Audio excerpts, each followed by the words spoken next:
You've seen these videos. It's a genre video that I don't really understand, which is hysterical women filming themselves crying.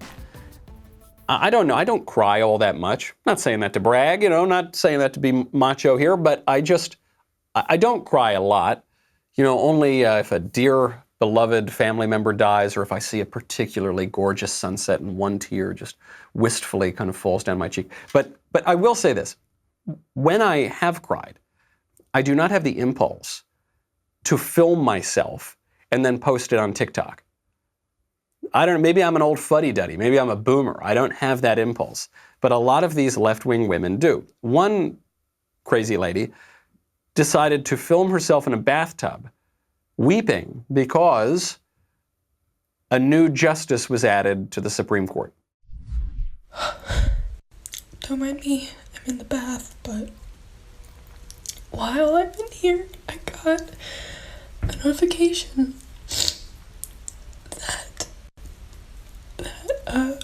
Amy Coney Barrett was officially confirmed to the Supreme Court. I didn't think I would be this affected by it, but I'm scared.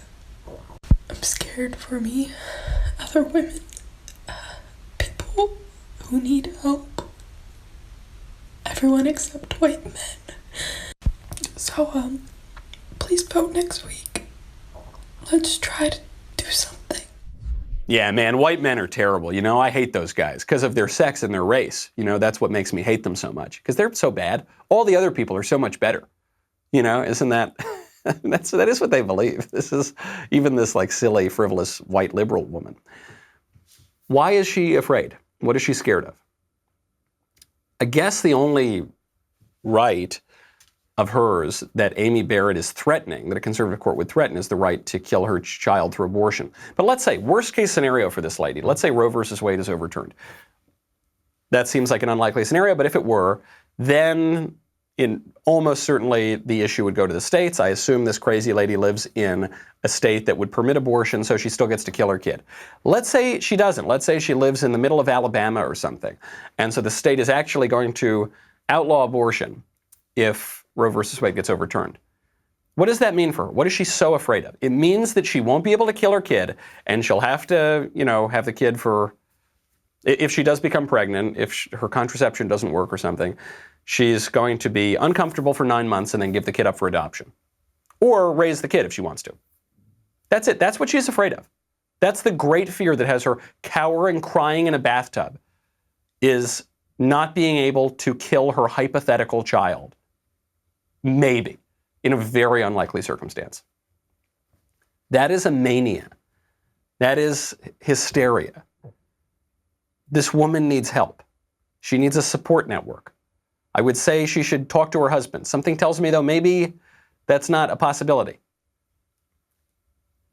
When society breaks down, when the sense of family, most importantly, the basic building block of society, but also local government, civic institutions, the church, your bowling league, your township, your state, whatever, when all those things break down, you are left as an atomized individual, and the only meaningful relationship that you can have is with the federal government. So, if let's say this woman were married and her husband came home and cheated on her, or, I don't know, bet the family farm or whatever, did something, that action would merit that reaction. That is the reaction of a personal affront in an intimate relationship. But this woman's reaction makes it appear that her most intimate personal relationship is with the federal government, which I think it probably is. Barack Obama pitched this as part of his re-election campaign in 2012. He called it the life of Julia. You now can barely find it on the internet. It was basically scrubbed from the internet. It described a woman named Julia, this hypothetical woman, from cradle to grave, having everything provided for her by the federal government. No husband, no family, no local community, no nothing. At one point, she chooses to have a child.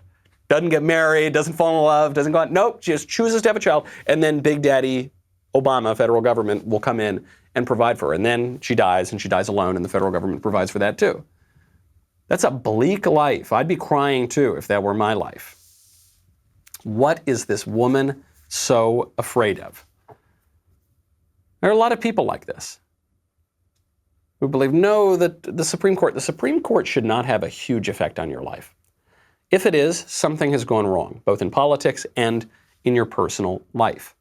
I hope you enjoyed that short segment from the Michael Knowles Show. Be sure to check out the full episode linked in the description or download the podcast wherever you listen to podcasts.